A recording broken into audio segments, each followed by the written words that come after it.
Bismillahirrahmanirrahim. Alhamdulillah rabbil alamin. Wassalatu wassalamu ala asyrafil anbiya'i wal mursalin wa ala alihi wa sahbihi ajma'in. Subhanaka la ilma lana illa ma 'allamtana innaka antal alimul hakim. Rabbi shrah li sadri wa yassir li amri wa hlul 'uqdatam min lisani yafqahu qawli. Qala musannif rahimahullahu ta'ala wa nafa'ana bi ulumihi fi darain amin. Dan adapun aib nafsu dan kebinasaannya, maka sebenarnya telah kami sebut dahulu pada bab ini. Adapun aib pada nafsu, yakni dan kebinasaan nafsu yang membawa kepada keaiban, kecacatan amal dan juga kebinasaan amal. Dan mengenai nafsu ini, kata pengarang telah diceritakan, telah dibahaskan dahulu dalam bab hati. Bab hati, maka ada membicarakan mengenai kebinasaan nafsu. Maka nafsu ini selalu mengajak kita melakukan kejahatan. Dan semua manusia itu Allah Ta'ala datangkan dia akan nafsu. Dan nafsu itu membawa kejahatan, dan yang membawa kebaikan itu panggil nafsu juga. Tetapi nafsu yang baik dipanggil nafsu mutmainnah. Jadi satu keinginan melakukan kejahatan, satu keinginan melakukan kebaikan. Ia berkaitan dengan hati. Bila mana hati seorang itu bersih, suci, maka keinginannya untuk melakukan kebaikan itu lebih. Sebagaimana orang yang hatinya tidak bersih, tidak suci, keinginannya untuk melakukan kejahatan itu lebih. Maka sebagaimana orang itu seronok buat kejahatan, bagi orang yang hatinya tidak suci, tidak bersih, maka begitu juga seronok orang buat ibadat bagi orang yang hatinya bersih, suci. Kalau orang itu boleh buat maksiat sampai ke pagi, joget sampai pagi, tapi ada orang boleh semayang sampai pagi, Allah Ta'ala beri. Maka sama ada kita nak pilih, kita menjadi orang yang melakukan kebaikan ataupun kejahatan, maka ini berdasarkan kepada hati dan akal. Dan dikatakan, dan pekerjaan yang ditakuti oleh ahli-ahli ibadat dan orang-orang yang saleh. Kerana nafsu ini boleh membatalkan amal. Di antara sifat manusia ini, dia suka dipuji sebagai contoh. Dia suka amal ibadatnya diperlihatkan kepada orang lain. Maka ini juga merupakan nafsu. Dan perkara ini perkara yang ditakuti oleh ahli-ahli ibadat. Sehingga mereka yang ahli ibadat tidak merasakan dia ini ahli ibadat. Sedangkan hakikatnya memang dia banyak buat ibadat. Dan dia tidak memandang, merasa bahawa dia ni banyak ibadat.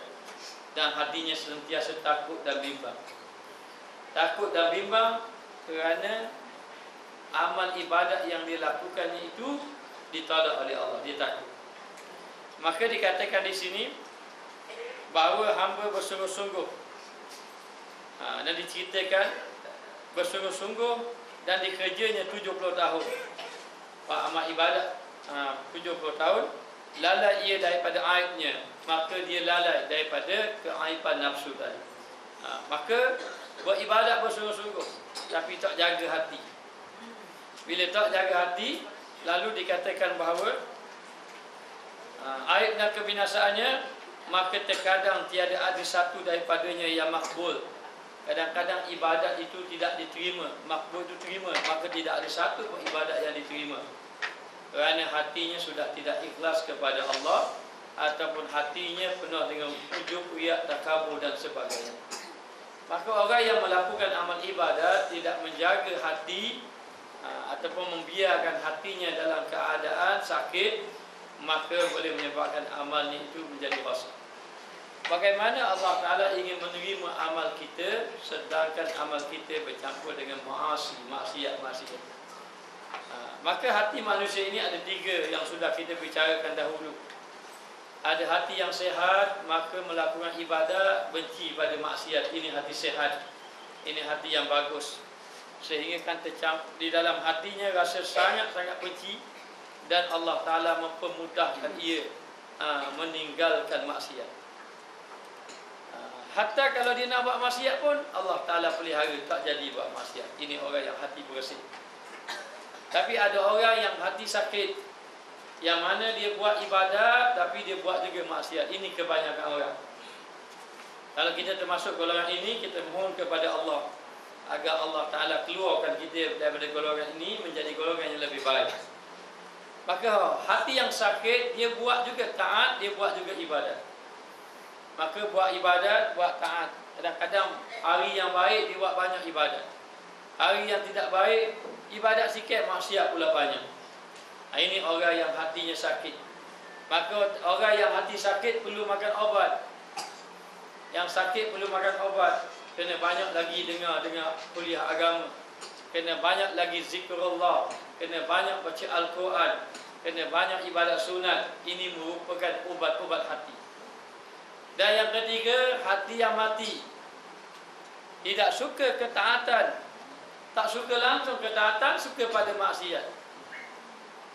Maka baginya tidak sembahyang itu tidak ada apa-apa.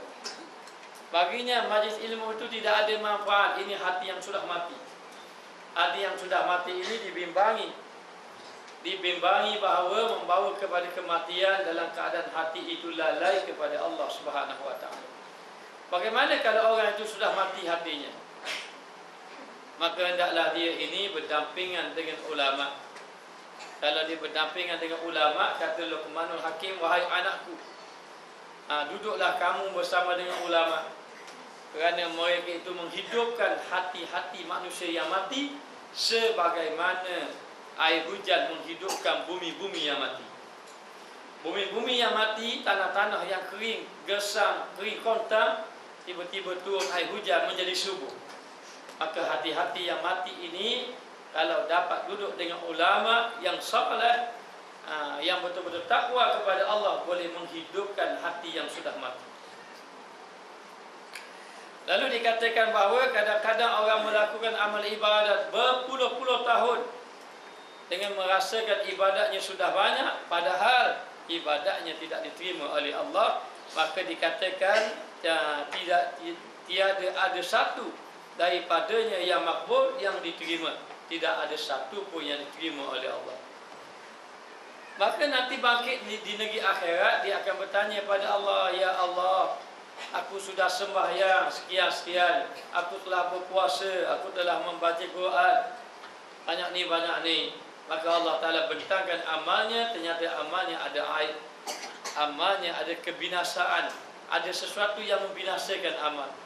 Apakah yang membinasakan amal? Ini penyakit-penyakit batin, seperti riya, ujub, takabur, sum'ah, hasad dan sebagainya. Ini penyakit-penyakit batin yang mana boleh merosakkan amal. Siapa yang ada penyakit batin akan rosak amalnya. Umpama orang itu membela kambing dalam satu kandang, banyak kambing, masuk amal kambing tiap-tiap hari, tapi di dalam kandang kambing tadi adanya harimau. Maka harimau akan makan kambing tiap-tiap hari. Maka demikianlah amal yang kita buat tiap-tiap hari, tetapi di dalam hati kita ada penyakit. Penyakit yang mana penyakit itu merosakkan amal. Contohnya hasad. Iyyakumul hasada, innal hasada ya'kulul hasanat kama ta'kulun narul hatab. Jauhkanlah kamu daripada penyakit hasad. Pada Melayu kata dengki. Penyakit dengki. Kerana dengki ini memakan kebaikan kamu, memakan pahala kamu, sebagaimana api makan kayu api. Maka penyakit batin ini boleh merosakkan amal. Lalu orang itu lalai akan kebinasaannya. Bila lalai kepada benda-benda yang dalaman ini, riya, ujub, takabur tidak diambil berat, maka menyebabkan amal ibadat tidak diterima oleh Allah. Dan terkadang dipenatkan beberapa tahun, kadang-kadang beberapa tahun itu dipenatkan, beralik nuntut, dipenatkan dia. Maka sama ada ibadat malam, ada orang yang baru sembahyang malam, akhirnya tak dapat apa-apa, yang dapat hanya mengantuk dan letih sahaja. Ada orang dihabiskan masa dengan banyak puasa sunat, tetapi tak dapat apa-apa, yang dapat hanya lapar dan dahaga. Bila mana kita melakukan amal ibadat, maka hati akan datang satu penyakit. Apabila kita banyakkan amal ibadat, kalau sebagai contoh kita banyakkan baca Quran, yang selama ini kita kurang baca Quran, ataupun selama ini kita tidak berpuasa sunat, lalu kita memperbanyakkan puasa sunat, maka akan datang satu penyakit supaya orang dapat tahu bahawa kita ini ahli ibadat. Bila mana kita sudah biasa sembahyang sunat, bila mana kita sudah biasa baca Quran, sudah 2 tahun baca Quran, tak apa ni? Tak henti-henti secara istiqamah, 1 hari sahaja kita beri tahu pada orang, saya ni dah lama baca Quran, tiap-tiap hari tak pernah tinggal. Maknanya, maka dengan 1 hari itu membatalkan amal ibadat yang bertahun-tahun itu. Inilah yang ditakuti. Inilah kebinasaan ahli-ahli ibadat yang menyangka bahawa dia ahli ibadat, padahal dia bukan ahli ibadat, sedangkan ibadatnya telah dibatalkan dengan amalan-amalan ataupun dengan perkataan dia, dengan hatinya dan sebagainya. Lalu dikatakan bahawa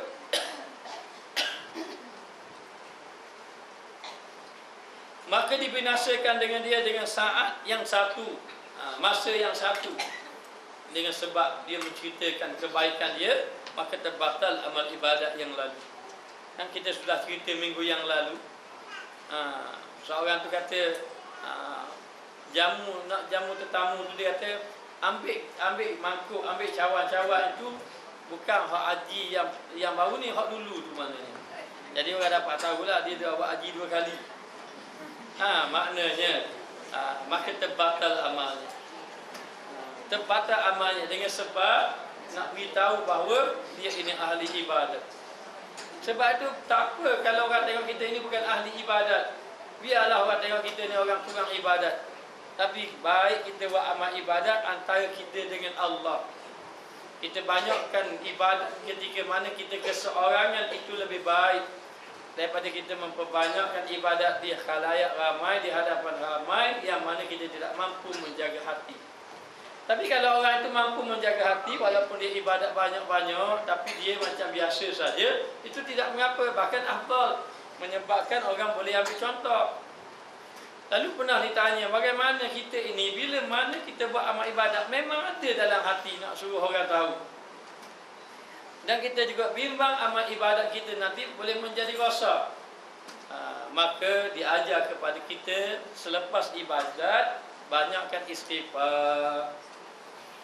Lepas sembahyang pun kita istighfar. Maka setiap ibadat yang kita lakukan, sama ada ibadat itu ibadat sembahyang, sama ada ibadat itu baca Quran, maka kita banyakkan istighfar kepada Allah. Banyak istighfar. Ada seorang tu dia beritahu, dia kata saya banyak istighfar ni baru rasa. Saya kabur ke dia, cukuplah beritahu saya seorang sudah, jangan beritahu orang lain. Dia tak berapa ribu dia istighfar pun saya tak tanyalah. Tapi dia beritahu saya, oh sungguh Ustaz suruh berzikir sungguh. Saya banyak istighfar Ustaz. Banyak beristighfar, dia beritahu. Saya kata baguslah beristighfar, tapi cukuplah kalau boleh ibadat kita jangan beritahu orang. Dia mau nak beristighfar 10,000 ke 5,000 ke, banyak mana pun, biarlah itu kita dengan Allah. Biar ada ibadat kita dengan Allah. Sebab tu Ibnu Athaillah As-Sakandari dalam kitabnya Tajul Arus mengatakan bahawa kalau kita ini memadu kasih dengan Allah, maknanya orang yang benar-benar bercinta dengan Allah, berkasih dengan Allah, dia tidak mahu dia diganggu oleh orang lain. Bahkan dia tidak mahu bahawa dia ini maknanya diambil kira dengan orang lain ataupun orang lain dapat tahu. Bahkan dia nak dia dengan kekasihnya Allah Subhanahu Wa Taala sahaja. Maka dikatakan bahawa jangan sekali-kali kita cuba menceritakan amal ibadat kita. Buatlah amal ibadat banyak-banyak. Bila sudah buat amal ibadat, jangan merasa banyak ibadat. Kalau kita nak merasakan amal ibadat kita banyak, kalau rasa amal ibadat kita banyak, maka cuba kita hitung dengan maksiat dan lalai kita. Cukuplah kita ini tidak beribadat itu dia kira, ataupun kita lalai pada Allah itu sudah dikira maksiat. Kita duduk saja tak ada benda-benda dulu, itu lalai. Sedangkan hati kita ini disuruh berzikir, menghabiskan masa dengan perkara yang baik. Maka disuruh kita ini agar sentiasa ingat kepada Allah. Maka banyakkan berzikir. banyakkan berzikir pada Allah, latihlah berzikir. Dan yang paling afdal ni mengikut kita ni yang banyak dosa ni, kita kena banyak istighfar lah. Banyakkan beristighfar. Setakat mana banyak tu terpulang. Kita nak buat 10,000 ke 5,000 tu ikut pandai lah. Maknanya ada orang dia tulis hari ni 5,000, esok 2,000, satu minggu dia kira 35,000. Itu baru satu minggu dia kira.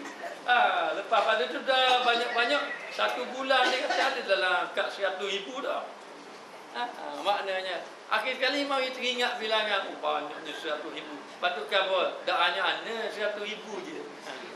Habis amal ibadat kita. Jangan kita dengan Allah, biarlah kita melakukan amal ibadat. Katanya kalau kamu rasa banyak amal ibadat kamu, cuba tengok para sahabat, cuba tengok orang salafus salih. Mereka itu ahli taat kepada Allah, tapi mereka tidak merasa banyak dalam ibadatnya kepada Allah. Bahkan Allah Ta'ala memandang mereka dengan pandangan kasih sayang. Lalu dikatakan bahawa dan yang terlebih besar daripada yang demikian itu, sekaliannya terkadang memandang Allah Ta'ala kepada hamba-Nya, padahal ia melihat akan manusia dengan ibadatnya dan khidmatnya, dan jadikan pada zahirnya bagi Allah dan batin hatinya bagi makhluk. Ini paling bahaya lagi. Maknanya bila mana saja kita melakukan amal ibadat, bahkan Allah Ta'ala memandang kita. Wallahu alimun bidzatis sudur. Allah Ta'ala mengetahui apa yang ada dalam hati kita. Maka bila mana kita melakukan amal ibadat, kata pengarang kitab kita, yang bahayanya lidah kita dengan Allah, zahir kita dengan Allah, anggota kita dengan Allah, hati kita itu dengan makhluk. Sedangkan hati inilah yang menjadi pengukurannya. Hatilah yang menjadi ukurannya. Ala inna fil jasadi mudghah, idza salahat salahat jasadu kulluh, wa idza fasadat jasadu kulluh, ala wahya qalbu. Sesungguhnya pada tubuh badan kamu itu ada seketul daging. Kalau daging itu elok, maka elok. Kalau rosak, habis rosak. Yang dimasukkan seketul daging itu adalah hati. Kalau hati elok, eloklah. Kalau hati tidak elok, tak elok, habis yang lain. Walaupun kita rokok, sujud, i'tidal, kita baca Quran, tapi hati kita bukan tunjuk pada Allah, tunjuk pada orang, supaya orang kata kita ahli ibadat, supaya orang kata kita ini orang yang soleh, supaya kita dapat pujian.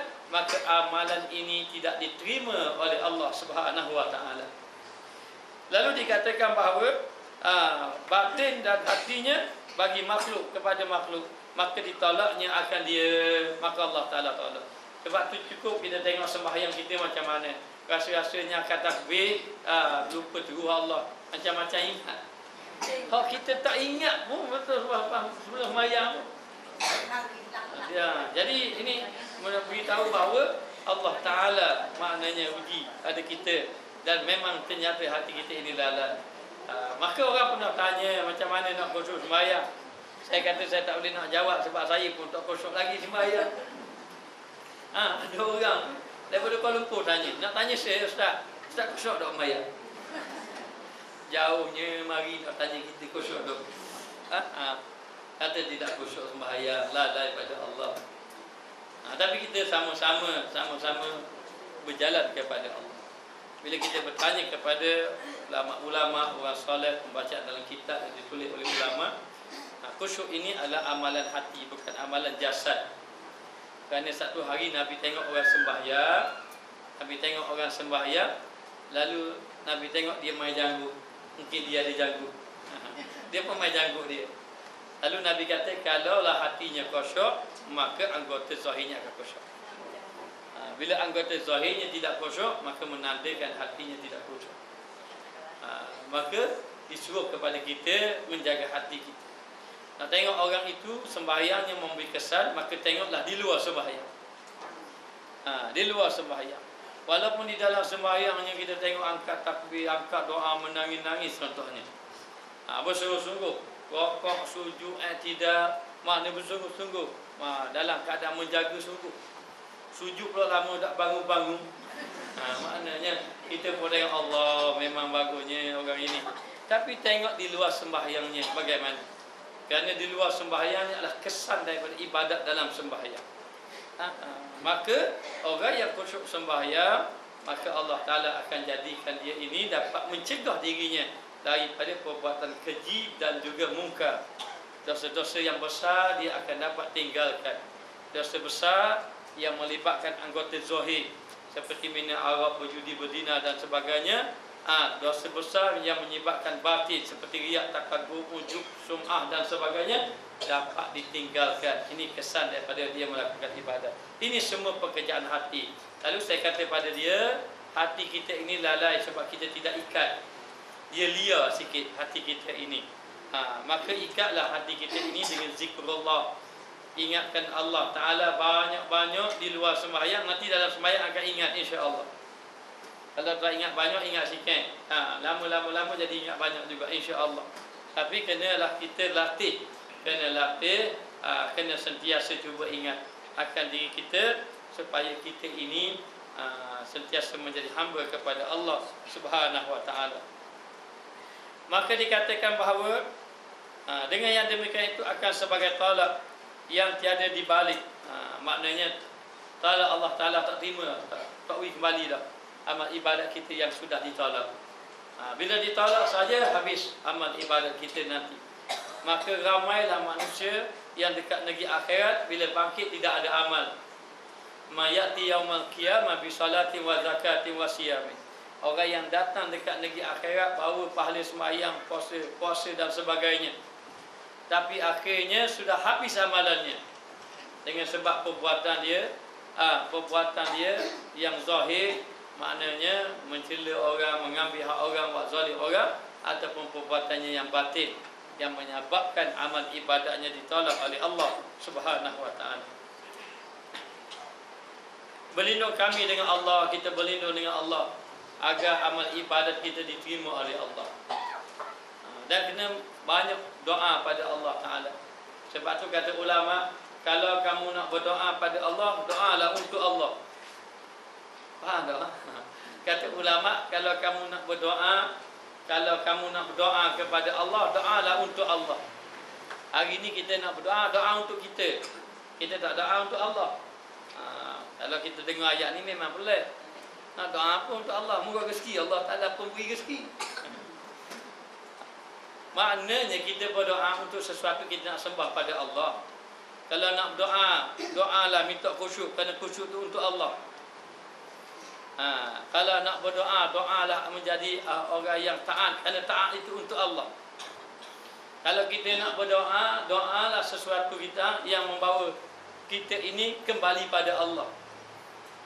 Maknanya kita doa minta khusyuk, kita doa minta jadi ahli ibadat, kita minta menjadi ahli makrifat, biar kenal Allah. Ini untuk Allah. Tapi kita minta murah rezeki untuk kita. Maknanya minta murah rezeki untuk kita. Minta murah rezeki ini bagus, tapi Allah Ta'ala akan beri kita, akan murah rezeki kita. Tapi kita salah faham, rezeki itu mesti RM1. Bukan begitu. Rezeki ini banyak, di antaranya hati yang tenang. Hati yang tenang, Masya Allah. Kalau orang hati tidak tenang, maknanya harta yang banyak pun tidak memberi manfaat pada diri dia. Ramai mana orang jutawan bunuh diri, padahal harta banyak. Maknanya jangan susah, kita tak jadi jutawan pun tak apa. Kalau nak sungguh jadi jutawan, mari ikut saya pergi Indonesia. Pergi ke Indonesia, bawa RM300 lebih, tukar duit. Tukar duit, nanti dibagi 1 juta insya-Allah. Maka kita rasa bangga, rupanya aku jutawan juga orang. Baik, lalu dikatakan bahawa sebenarnya kami dengar daripada ulama, ada ulama menceritakan daripada Hasan Basri rahimahullah taala, menceritakan mengenai kisah Hasan Basri, bahawasanya dilihat akan dia itu siapa? Hasan Basri. Akan dia pada tidur ulama. Ada seorang ulama, dia tidur, maka dia bermimpi berjumpa dengan orang yang mati. Mimpi jumpa orang mati ni ada berapa tanda? Yang pertama, kita nak mati. Sungguh ada orang datang, sungguh cik tu datang, nangis dia. Ustaz, saya mimpi ayah saya panggil saya.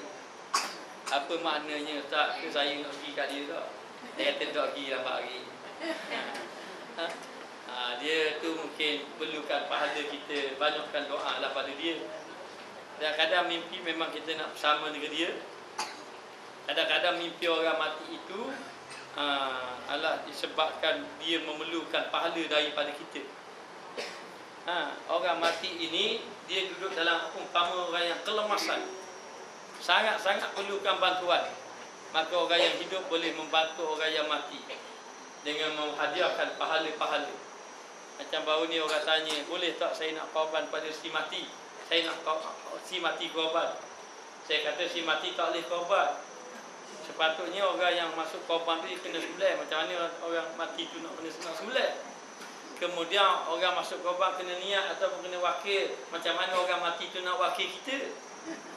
Dia sudah mati, dia tak boleh. Dan macam tu tak boleh. Boleh dengan caranya macam ini. Kita yang masuk bahagian yang hidup, kemudian pahalanya kita hadiah pada si mati untuk mendapat pahala kepada si mati.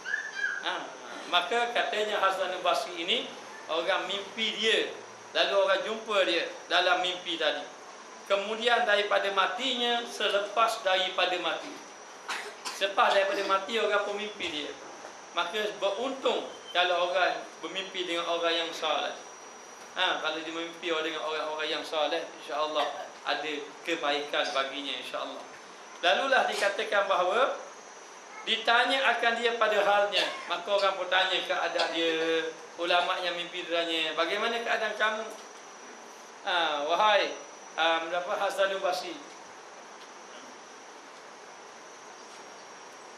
Ataupun tanya, ma fa'alallah alaika, apa yang Allah Ta'ala buat atas kamu? Tak kira lah dia tanya bagaimana keadaan kamu. Maka berkata ia, telah mendirikan daku Allah Ta'ala di hadapannya, aku didirikan di hadapan Allah. Kalau sebut didirikan di hadapan Allah ni maknanya satu perkara yang amat menakutkan, maknanya akan dipersoalkan oleh Allah. Ada orang yang Allah Ta'ala maafkan begitu saja. Ada orang yang tanpa hisap. Ada orang yang Allah Ta'ala beri kelebihan. Ada orang Allah Ta'ala panggil duduk depan. Umpama orang yang salah duduk dalam kandang pesalah. Maknanya, maka didirikan di hadapan Allah. Hasan al-Basri seorang ulama yang saleh, yang takut pada Allah. Dia memang orang yang saleh. Dia orang yang beramal dengan ilmu. Maknanya, maka didirikan di hadapan Allah. Dan demikianlah kita nanti akan berdiri di hadapan Allah. Dua pandangan, sama ada dengan pandangan kemukaan Allah ataupun pandangan rahmat daripada Allah. Kalau dapat pandangan rahmat, alhamdulillah. Pandangan kemukaan, na'udzubillah, minta jauh daripada Allah. Maka berfirman, Hei Hasan al-Basri, Allah Ta'ala kata pada Hasan al-Basri, hai Hasan al-Basri, adakah ingat engkau satu hari engkau sembahyang di dalam masjid? Kata Allah Ta'ala, adakah kamu ingat satu hari kamu sembahyang di dalam masjid, ketika memandang manusia dengan hujung mata mereka itu, ketika manusia memandang kamu dengan pandangan yang tajam, ataupun semua melihat kepada kamu, ramai orang lihat kamu, maka engkau lebih mengelokkan, engkau lebihkan elok. Mana engkau lebih mengelokkan dengan buat niat orang lain, maka mengelok-elokkan ibadat. Bila mana saja kita dapat tahu, lalulah dalam keadaan itu ada orang dapat tahu kita mengelokkan ibadat. Sama ada baca Quran, zikir dan sebagainya. Kalau kita mengelokkan kerana Rasul, tak apa. Sebagaimana sahabat Nabi, dia baca Quran, Abu Musa Asy'ari baca Quran, Rasulullah dengar saja, memang merdu suaranya. Kemudian Rasulullah beritahu, suara kamu ni Allah Ta'ala beri serulin daripada serulin Nabi Allah Daud. Lepas tu dia tanya, Rasulullah dengar ke? Rasulullah kata, ya dengar. Kalau tahu saya nak buat sedap lagi, katanya. Tujuan dia apa? Nak gembirakan Rasulullah, itu tak apa. Kalau kita baca Quran, kita mohon, ya Allah biarlah aku baca Quran ni biar Rasulullah suka, maka tak apa. Kerana ibadat kerana Allah dan Rasul ini memang Allah Ta'ala perintah supaya kasih pada Rasul. Tapi kalau selain daripada itu tak boleh. Maka bila mana kita buat amal ibadat, tiba-tiba ada orang dapat tahu, dan ketika itu kita mengelokkan ibadat, ketika itu amal ibadat kita ditolak oleh Allah. Maknanya, lalu Hasan al-Basri Allah Ta'ala bangkit balik amalnya. Itu pun satu ketika, satu amal saja.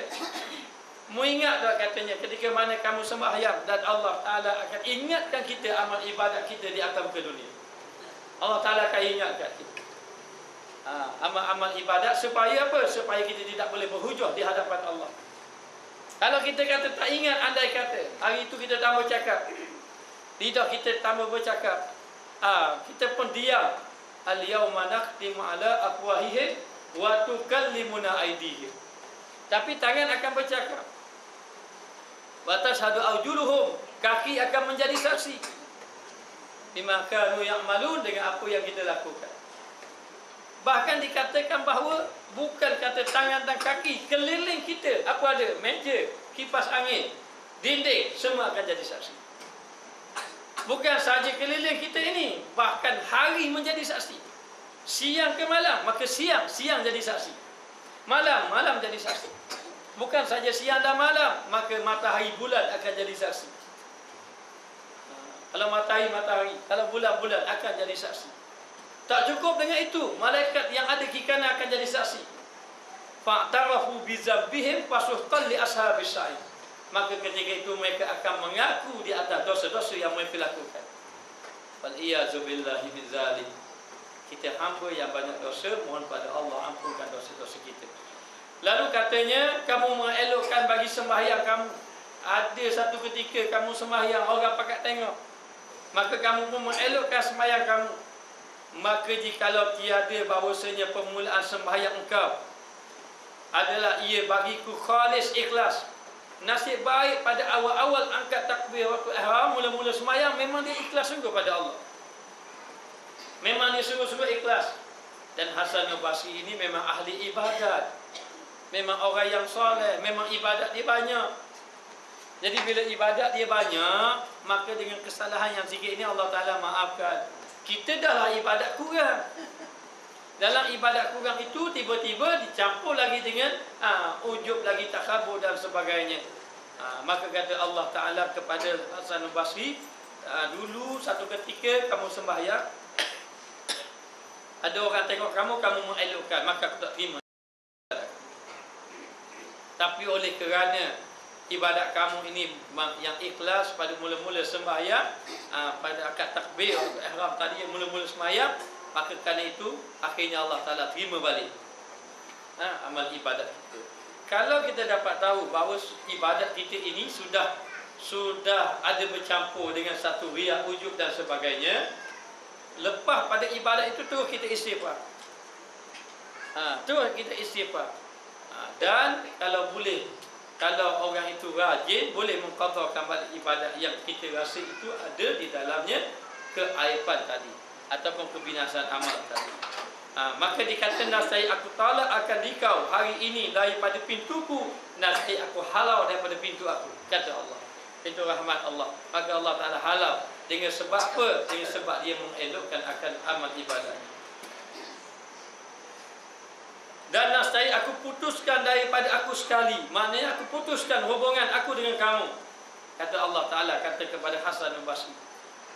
Dan tak kala ada pekerjaan itu pada jumlah daripada sangat halus. Dan perkara ini ada satu perkara yang amat halus, sedikit saja mari perasaan, terbatal amal.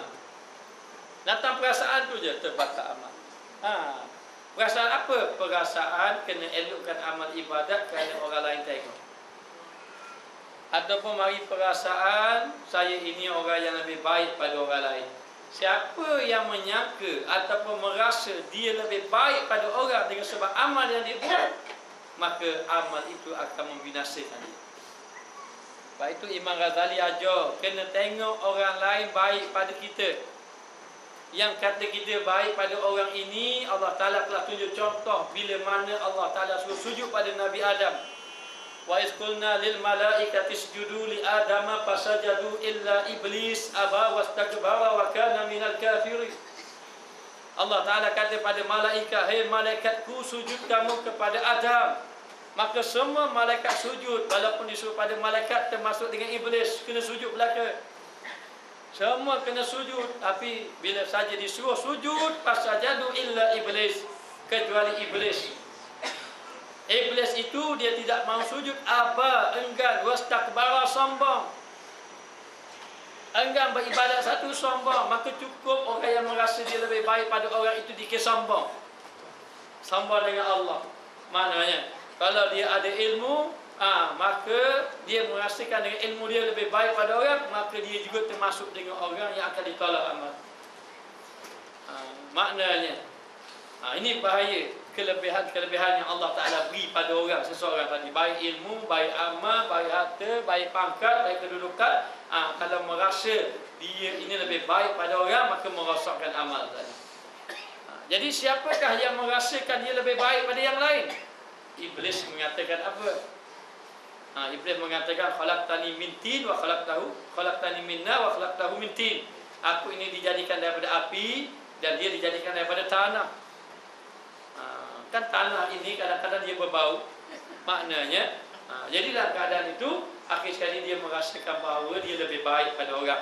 Maka lebih baik pada orang ini boleh menyebabkan dia ini tertolak amal. Kali ini datangnya daripada iblis.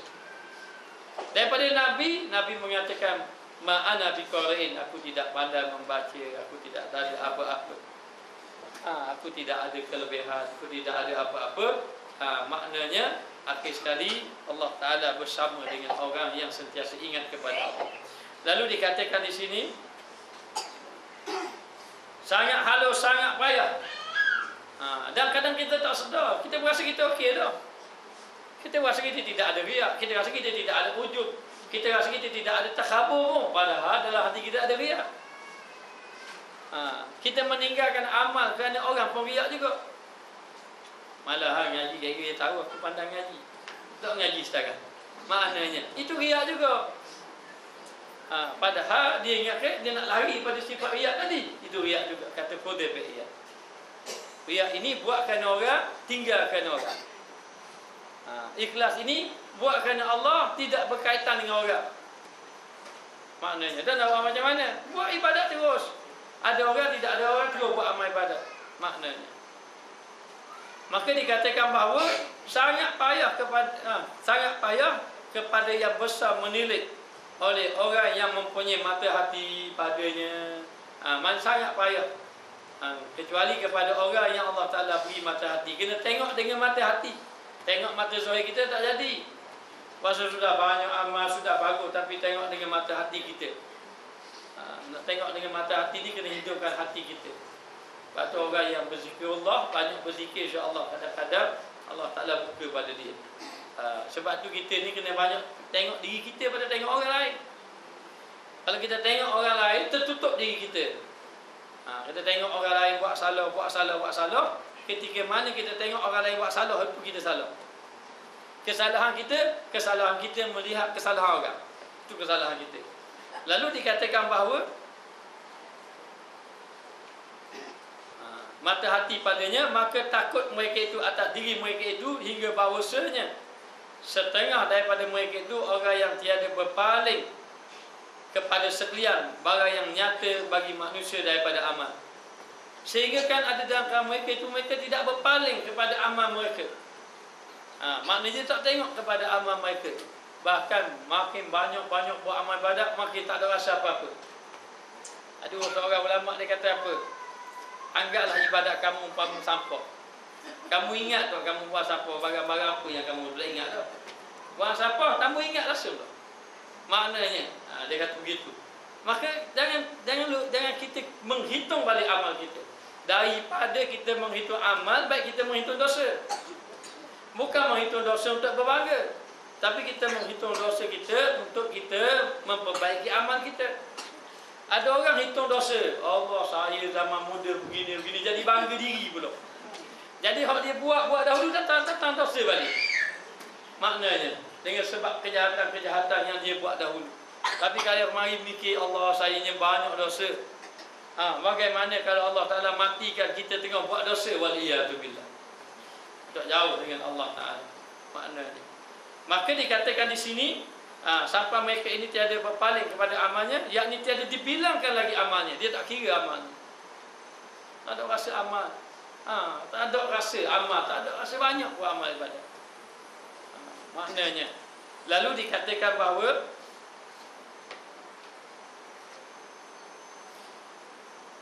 Tiada dibilang lagi amalnya itu hingga hikayat daripada Rabi'atul Adawiyah. Ini adalah wali Allah Ta'ala.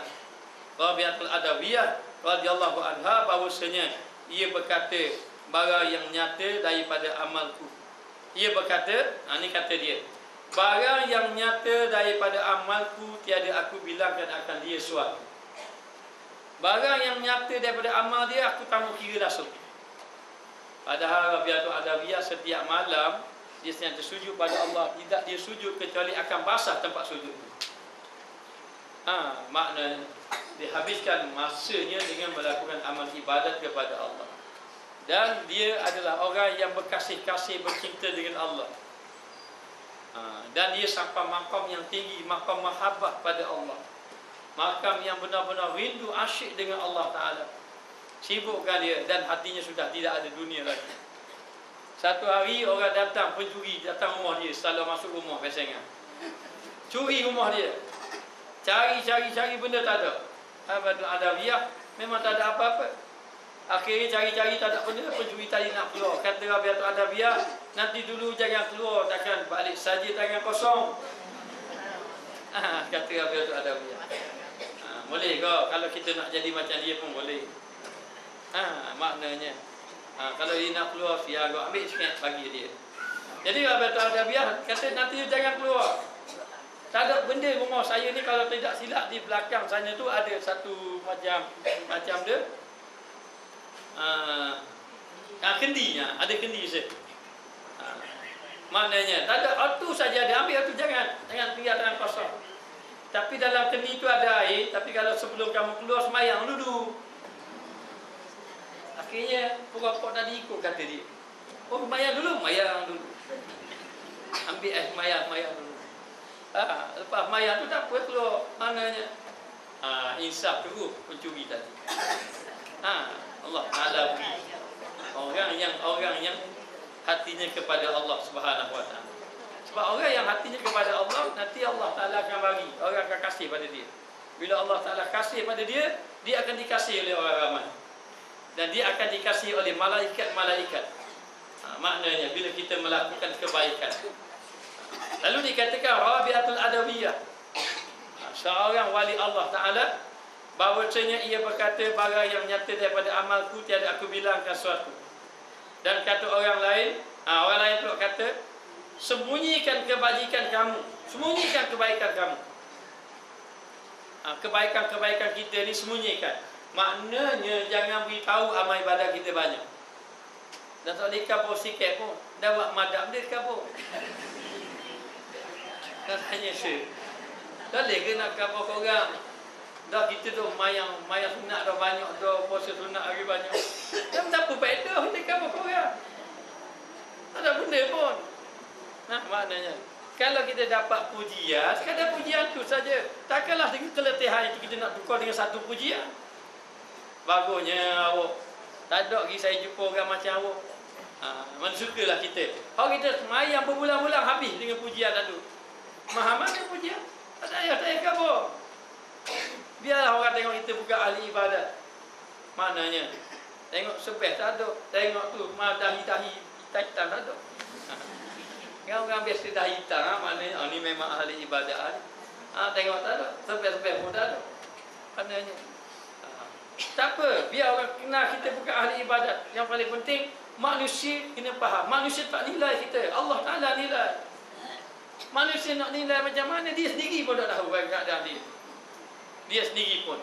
Lalu dikatakan bahawa sembunyikan kebaikan kamu, sembunyi. Allah Ta'ala akan nilai kebaikan kita. Buat amal ibadat. Maknanya kita buat amal ibadat, banyak mana kita nak buat ibadat, buat amal ibadat, ini kita dengan Allah. Dan bagaimana dengan kejahatan kita? Kita nak kabur tak orang kejahatan kita? Tak mau kabur. Kalau saya kabur, tak ada seorang nak belajar. Dah percaya ustaz ni tembur lagi yang malah. Maknanya tak payah cerita kejahatan. Walau kita jahat macam mana pun, jangan cerita. Dalam hadis Allah Ta'ala mengatakan, hadis kursi, kalau orang yang melakukan kejahatan itu dia datang dengan membawa kejahatan sepenuh langit dan bumi, aku datang kepada dia dengan membawa keampunan melebihi langit dan bumi. Maknanya. Tapi bukan bermakna kita boleh buat jahat, apa nanti kita datang pada Allah. Tidak. Maknanya kita disuruh jangan buruk sangka dengan Allah, berbaik sangka dengan Allah. Jangan putus asa dengan amal, teruskan beramal. Hatta kalau kita kata saya beramal tapi maksiat tidak dapat ditinggalkan, teruskan amal, tambahkan lagi amal. Biar maksiat saya tinggal pun teruskan lagi. Lama-lama kelamaan insya-Allah dengan amal kita boleh menyebabkan maksiat kita boleh. Tengok orang ikhlas, ada kisah orang ikhlas. Buat amal ibadat banyak, ibadat banyak. Allah Ta'ala beritahu pada malaikat, malaikatku muka bawa ke dia ahli neraka. Ibadat banyak. Malaikat pun datang turun. Dia jumpa orang ni, aku utusan daripada Allah. Allah Ta'ala suruh datang pada aku. Mengatakan bahawa mu ni ahli neraka. Kata orang yang ikhlas tadi, biarlah aku ahli neraka pun, aku tetap nak beribadat pada Allah. Bukan kerana aku nak kerana apa? Aku takut ke neraka. Dia pun juga amal ibadat, terus buat amal ibadat macam biasa. Malaikat cerita pada Allah Ta'ala, hamba mu nak ibadat agak, biar dia masuk neraka pun. Lepas tu buat amal ibadat, Allah Ta'ala pun kata dia, beritahu pada tu, mu ni masuk syurga. Apa dia? Mu ni ahli syurga. Malaikat turun beritahu bagi dia, wahai hamba Allah, oleh kerana bersungguh kamu buat ibadat, mu dimasukkan dalam syurga. Dia pun kata, bukan kerana syurga Allah Ta'ala letak aku neraka ke, Allah Ta'ala buat aku syurga, aku tetap beribadat pada Allah, kerana aku ingin mencari Allah Ta'ala. Ni baru orang betul-betul ikhlas. Dan bagaimana kita yang beribadat kerana takut ke syurga, takut ke syurga kerana takut ke neraka, nak ke syurga ke mana? Bagi orang awam macam kita tidak salah, kita beribadat ini kerana nak syurga. Sebab kita orang awam, boleh, tidak ada masalah, kerana takut pada neraka. Tapi kalau mungkin kita buat lagi, kalau Allah Ta'ala naikkan maqam kita, insya-Allah mungkin kita buat bukan kerana syurga dan neraka, tapi merasa ibadat kepada Allah Ta'ala, sehingga kita rasa berseronok, bergembira, bersenang-senang maknanya dengan Allah Subhanahu Wa Ta'ala. Lalu dikatakan bahawa, dan kata ulama lain pula, jika engkau dapat bahawa engkau jadikan bagimu tempat bersembunyi buat kebajikan kamu.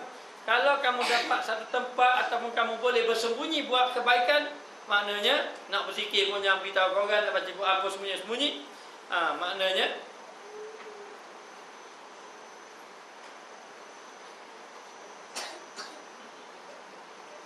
ni dah jumpa.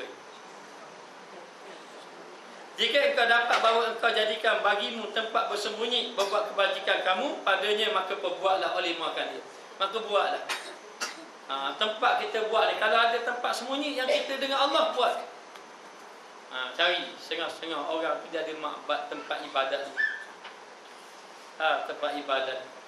Kalau tidak silapnya katanya Habib Umar dia ada satu rumah bilik dia, kalau dia masuk bilik dia tak bagi anak dia kacau.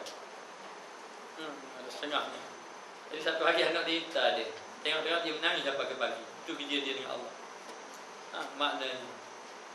Bahkan begitu orang-orang yang soleh. Dia nak bermadu kasih dengan Allah. Dia ingin melakukan amal ibadat kepada Allah. Dan buat amal ibadat dalam keadaan tidak diketahui hanya Allah, itu lebih baik daripada kita buat ibadat orang lain dapat tahu. Lalu datang riak dalam hati kita, datang wujud. Ingat, ibadat yang banyak ni boleh hilang sekelip mata sahaja. Sekelip mata saja boleh hilang. Walaupun berpuluh-puluh tahun kita buat, walaupun 30 tahun, 40 tahun, tiba-tiba boleh Allah Ta'ala hilangkan amal ibadat kita sekelip mata sahaja. Maka buatlah maknanya. Maka dikatakan bahawa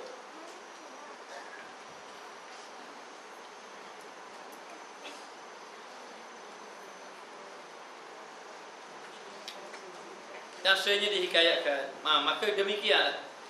Begitu juga orang yang buat kejahatan.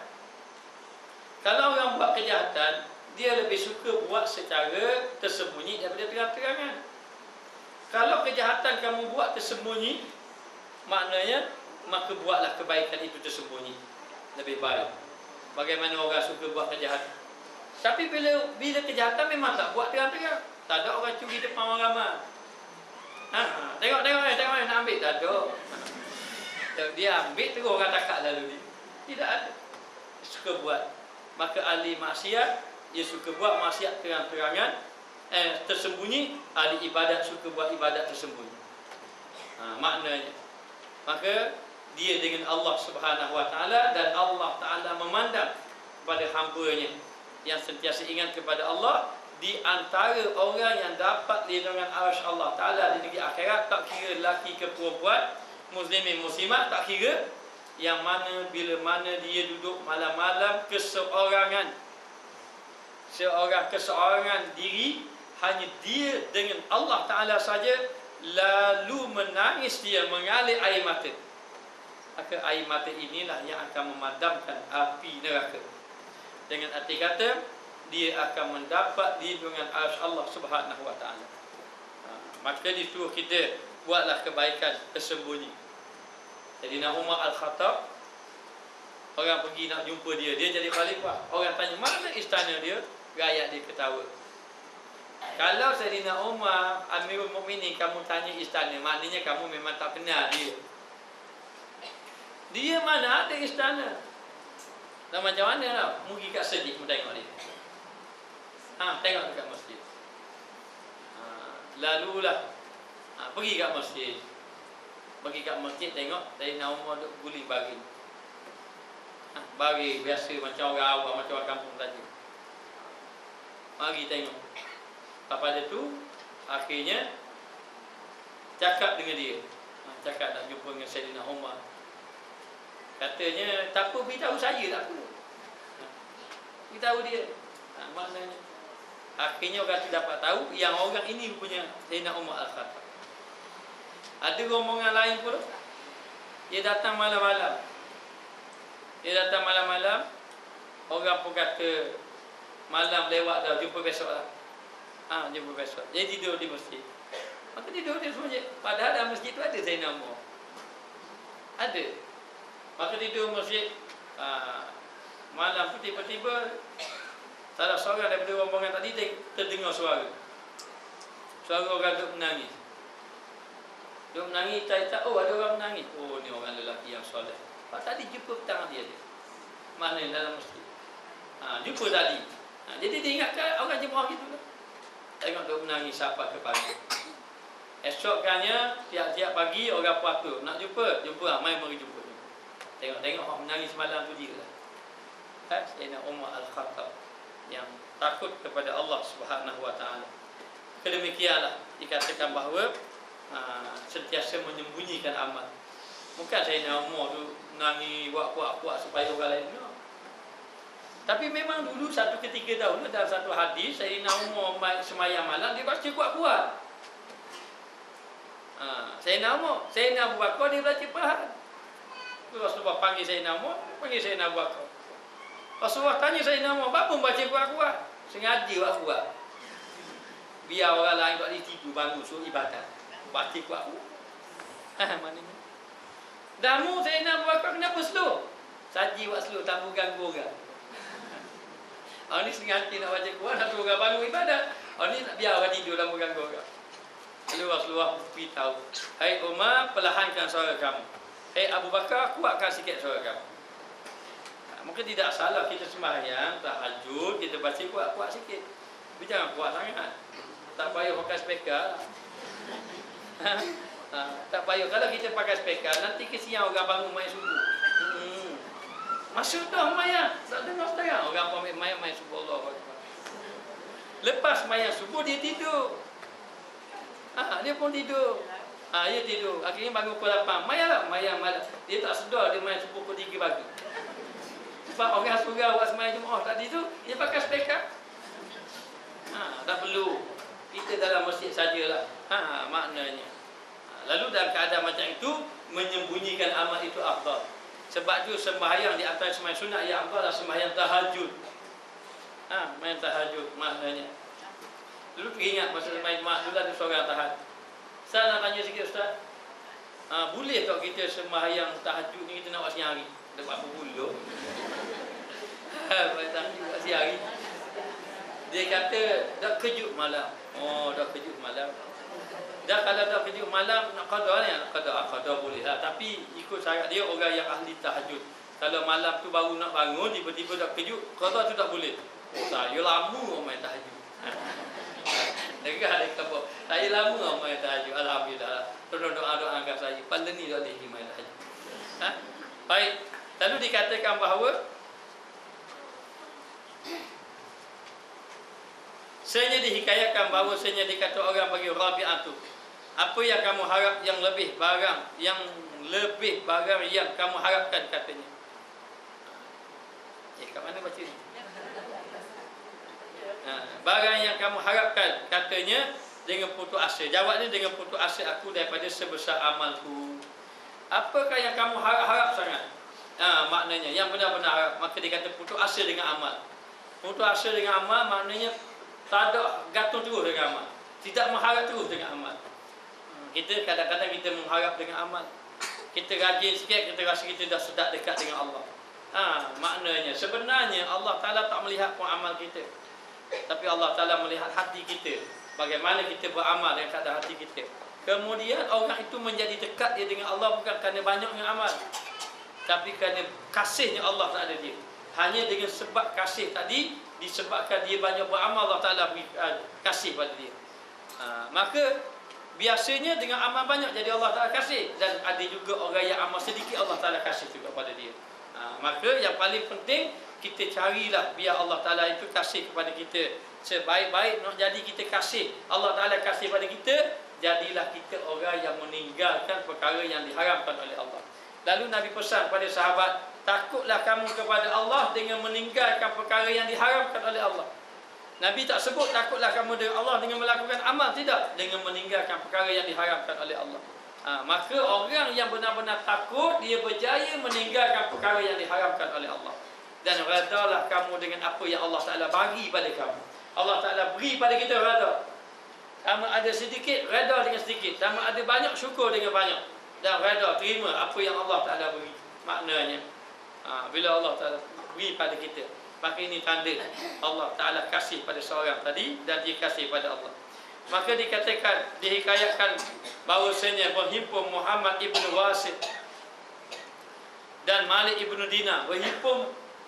Berkumpul dia dua orang tadi, jumpa Muhammad ibn Wasid dan juga Malik ibn Dinar rahimahullah ta'ala, rahmatullah alaihima. Moga-moga Allah Ta'ala rahmat kedua-duanya. Maka berkata Malik bin Dinar, ada kala taat bagi Allah, ada kala neraka. Ada orang yang buat taat, sama ada dia buat taat ataupun dia masuk neraka. Maknanya kalau dia tak buat taat, dia masuk neraka. Maka kafir kata kan.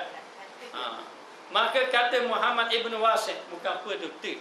Maka kata Muhammad ibn Wasid, ada kalanya rahmat Allah dan ada kalanya neraka.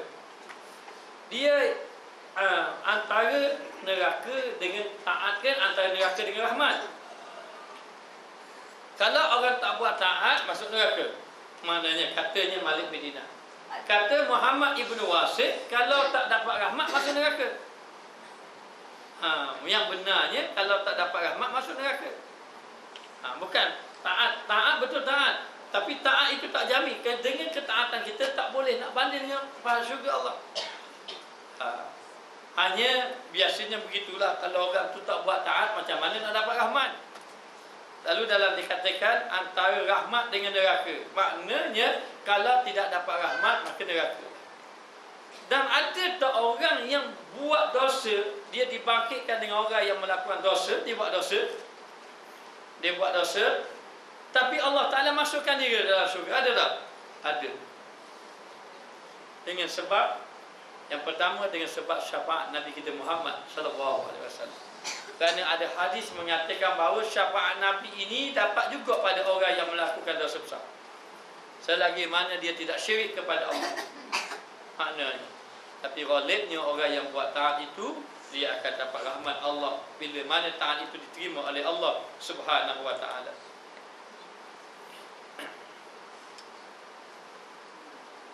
Dan ada kala rahmat Allah dan ada kalanya neraka. Maka berkata Malik bin Dinar, berkendak akan daku kepada orang yang mengajar seumpama kau.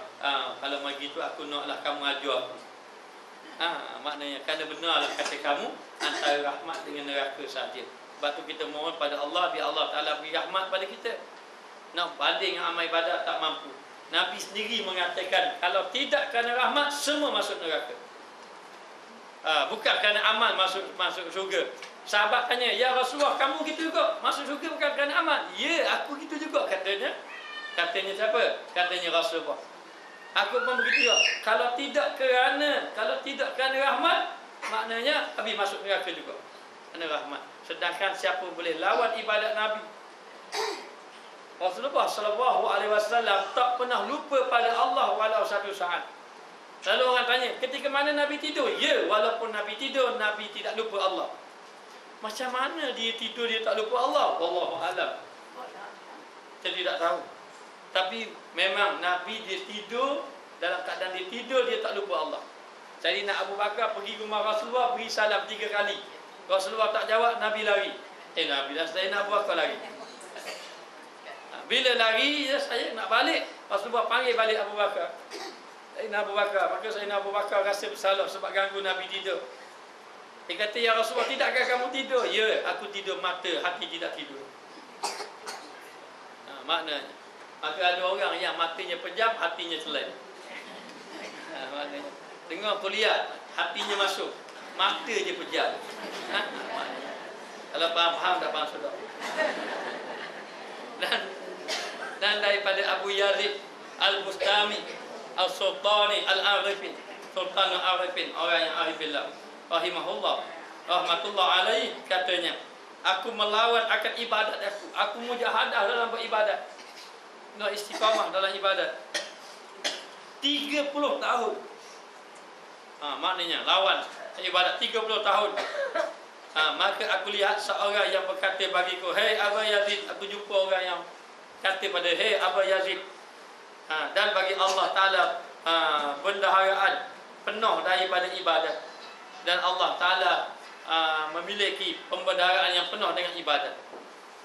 Jika engkau berkehendak sampai kepadanya, sampai kepada Allah, maka lazim olehmu dengan az-zul. Zul ni rasa hina. Beribadat 30 tahun jangan rasa banyak. Aku beribadat banyak, beribadat 30 tahun, mujahadah 30 tahun. Kata Abu Yazid, Allah Ta'ala maknanya tidak berhajat kepada ibadat, kerana Allah Ta'ala ni ada pembendaharaan, mana ada khazanah penuh dengan ibadat-ibadat. Tapi kalau mu nak sampai pada Allah, rasa hina diri. Rasa hina diri, rasa tak ada apa-apa, rasa tak ada ibadat, rasa tak ada benda-benda pun. Rasa hina diri. Zul ni makna hina diri. Dan iftikar ni fakir, rasa berhajat. Kan orang fakir kan orang yang tidak ada sesuatu. Malas syait, tidak ada sesuatu. Tak rasa benda-benda. Maka dia kata yakni menghina diri, az-zul tu menghina diri, dan berkendak ni fakir. Berkendak pada siapa? Berkendak pada Allah. Berkendak kepada Allah. Mana tak ada apa-apa. Jangan duk gantung dengan amal ibadat. Bahkan berkendak kepada Allah Ta'ala beri rahmat. Tapi jangan kita kendak Allah Ta'ala rahmat, tak ibadat tak boleh. Kena beribadat pada Allah. Tapi jangan merasa ibadat kita tak cukup untuk dapat rahmat Allah. Serah kepada Allah Ta'ala tentang rahmatnya kepada siapa yang ia kendaki dia nak bagi. Dan engkau dengarkan akan Ustaz Abu Hasan, dihikayatkan daripada Abu Hasan Abi Fadil rahmatullah alaihima, bahawasanya berkata ia, aku ketahui bahawasanya barang yang aku kerjakan daripada taat tiada makbul pada Allah. Katanya dia ni maknanya, kata Abu Hasan, aku dapat tahu bahawa ibadat aku yang aku buat itu tidak diterima oleh Allah. Maka ditanya orang baginya, pada yang demikian itu, dah berapa mu tahu ibadatmu tidak diterima? Dia kata, aku amal ibadat aku tidak diterima. Maka dijawabnya, bahawasanya aku ketahui barang yang berkehendak Allah kepadanya akan perbuatan hingga ada ia makbul. Maknanya dia tahu apa yang Allah Ta'ala mahukan, perbuatan apa, mahukan amalnya, sehingga ia ini diterima oleh Allah. Baik gini. Yang pertama kita nak tanya diri kita, rasa Allah Ta'ala amal kita. Kerana kita tahu bagaimana ibadat yang Allah Ta'ala terima, kita tahu. Kita tahu tak bagaimana ibadat yang Allah Ta'ala terima? Allah Ta'ala terima ibadat yang khusyuk, ibadat yang ingat pada Allah, ibadat yang rasa gun. Itu ibadat yang Allah Ta'ala terima. Takkan kita tak tahu? Kita tahu macam mana bentuk ibadat yang Allah Ta'ala terima. Dan kita tahu tak ibadat kita ni menepati tak dengan ibadat yang Allah Ta'ala terima. Ini maksud dia. Dia kata aku tahu ibadat aku ni Allah Ta'ala tak terima ni ibadat aku. Orang tanya macam mana mu tahu ibadat aku? Ibadatmu tak terima. Kerana aku tahu ibadat yang macam mana Allah Ta'ala terima. Kita akan takbir Allahu Akbar, ingat pasal metik. Ingat habis. Maknanya, adakah ibadat ini yang kita merasakan bahawa ibadat ini akan diterima? Maknanya susah kita depan Allah.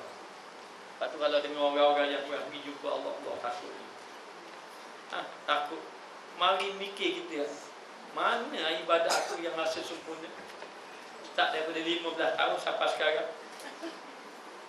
Mana kita semaya sampai sekarang. Mari fikir, kalau ada satu ibadat pasti yang paling sempurna, kalau Allah Ta'ala kata ginilah, banyak-banyak ibadat aku nak suruh pilih satu. Pilih satu yang Allah Ta'ala terima. Kita pun tak tahu nak atur manusia dah. Mayan zuhur, mayan maghrib, mayan subuh lagi gelap gambar. Mereka tak tahu. Masya Allah. Apa teh lagi yang sudah paling kita ibadat. Lalu dia kata, aku tahu Allah Ta'ala ni tak terima. Macam mana mu tahu? Kerana aku tahu bagaimana nilai ibadat yang Allah Ta'ala terima. Maknanya.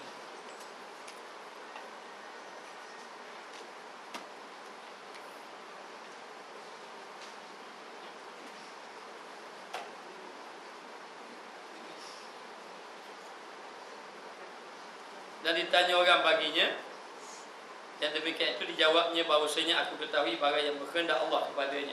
Aku tahu Allah Ta'ala kehendak macam mana akan perbuatan, akan amal tadi, hingga ada ia makbul, hingga ia diterima. Dan aku ketahui bahawasanya aku tiada mendirikan dengan demikian itu. Dan aku tahu bahawa aku buat tadi tak macam tu, yakni dengan kesempurnaan, yakni tidak sempurna akan ibadat. Seperti barang yang disuruh sebagaimana yang Allah Ta'ala suruh, tidak sebagaimana menepati kehendak Allah. Maka aku ketahui bahawasanya tiada makbul, maka aku rasa tidak makbul. Maka dikatakan orang baginya, maka kerana apa engkau perbuat akan dia? Maka katanya, dah kalau gitu apa buat amal ibadat, rasa amal ibadat mu tak terima. Dah kalau kamu rasa amal ibadat kamu tak terima, dah buat apa kamu buat ikut ibadat? Kita kalau kita tahu kita orang, kita nak atur ke orang kata tambah terima, membuat pun saja, kita tak buat dah. Kita tak akan buat dah. Jadi dia tanya, dah kenapa kamu buat ikut ibadat? Maka katanya, mudah-mudahan bahawasanya dibaikkan daku oleh Allah. Moga-moga dengan ibadat yang tak molek, kita buat jadi molek. Sebab tu bila mana ibadat kita tidak molek, kita kena tambahkan ibadat. Tak cukup dengan sembahyang, tambah dengan Quran. Tak cukup dengan Quran, tambah dengan zikir. Dan saya suka sebut perkataan zikir ni, suruh zikir, kerana zikir paling mudah. Maknanya kita boleh duduk saja berzikir. Dalam kereta boleh berzikir. Mayang sunat payah nak mayang macam mana? Maknanya boleh tapi payah nak buat. Maka kena tambah dengan ibadat-ibadat yang lain. Sebab itu dikatakan bahawa kita kena teruskan ibadat.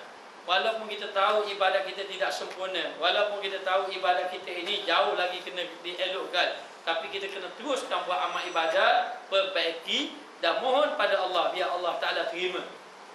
Allah Ta'ala boleh terima amal ibadat kita dengan kita mohon kepada Allah Ta'ala.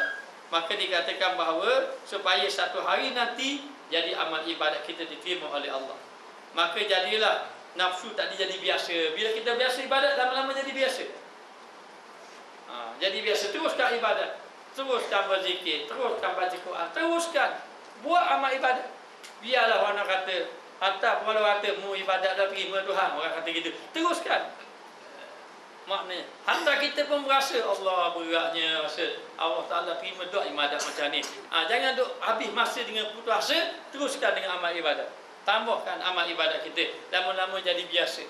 Biar biasa jadi kebiasaan kita melakukan amal ibadat. Dan bila Allah Ta'ala tengok kita bersungguh, apa Allah Ta'ala janji dengan kita? Allah Ta'ala dah tengok dah. Dia tengok kita ni bersungguh tak je amal ibadat. Bila mana seorang itu bersungguh, Allah Ta'ala telah berfirman, wallazina jahadu fina.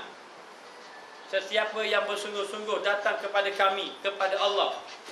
Apa Allah Ta'ala jawab? Lanahdiyannahum subulana, aku tunjuk kat jalan. Aku tunjuk kat jalan kalau orang tu bersungguh-sungguh. Sebab itu Allah Ta'ala kata dalam hadis, mengatakan bahawa Allah Ta'ala bersama dengan orang yang hatinya remuk dengan Allah. Betul-betul harap ya Allah, siapa nangis sungguh, siapa harap sungguh dengan Allah, terimalah. Ketika itu Allah Ta'ala bersama dengan dia. Hak Allah Ta'ala jauh ni, kalau kita rasa sedap, dah aku, waktu dah jauh. Kita rasa kita semayang, dah rasa tak ada apa-apa, itu jauh lagi. Tapi kalau kita dah remuk dengan Allah, benar-benar harap, rasa takut, benar-benar rasa menangis depan Allah, Allah Ta'ala akan bersama. Sehingga kan ada dalam kitab Syi'ul Asrar, karangan Syekh Abdul Qadir Al-Jilani, kalau orang tu dah menangis sungguh-sungguh, sungguh-sungguh cari Allah, dah hatinya dah remuk dengan Allah, tak sampai ke makrifat, maka Allah Ta'ala akan hantar malaikat dalam kubur biar dia kenal Allah dalam kubur. Tapi dengan syarat sungguh-sungguh. Biar kita duduk mati ni dalam nangisnya Tuhan. Setiap malam kita menangis dengan Allah sampai mati, itu lebih baik daripada kita dengan nafsu kita sampai mati. Waliyazubillah. Maknanya, maka bagi mengajarkan kebajikan, biar berterusan, biar biasa dengan kebaikan, maka tiada berkehendak bahawa aku biasa akan dia dengan yang demikian itu daripada kepalanya, yakni permulaannya, kecuali dengan start dari mula, teruskan, maknanya buat.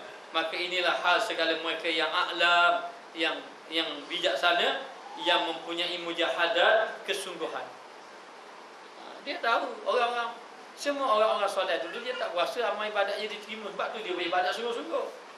Kita kalau diterima mungkin kita biasa-biasa saja dah terima tak. Dia rasa tak diterima, bersungguh-sungguh, mereka ada mujahadat. Dan akhdar, maknanya ada kemampuan. Dan kerana yang demikian itu dikatakan orang, maka tuntutlah bagimu bersuhbah, bersahabat. Bersahabat, maknanya bersama serta orang yang lain daripada mereka itu yang telah jatuh dalam putus asa dengan ibadat. Mana tak gantung dengan ibadat, gantung dengan Allah. Maknanya, dan jahatlah kitanya telah jauh mendapat akan dikau dengan perlahan-lahan akan sadah ni apa? Pemimpin penatkan olehmu bagi nafsunya, dan minta tolonglah kamu akan dia berhadapannya. Mendapat pula dia kata ni, wallahu a'lam. Apa kita sambung minggu depan? Masa pun dah habis dah. Bismillahirrahmanirrahim. Rabbana zalamna anfusana wa in lam taghfir lana wa tarhamna lanakunanna minal khasirin. Allahumma alimna ma jahilna, Allahumma ridna ilman nafi'an wa rizqna fahman tayyiban. Wa sallallahu ala sayyidina Muhammad wa ala alihi wa sallam.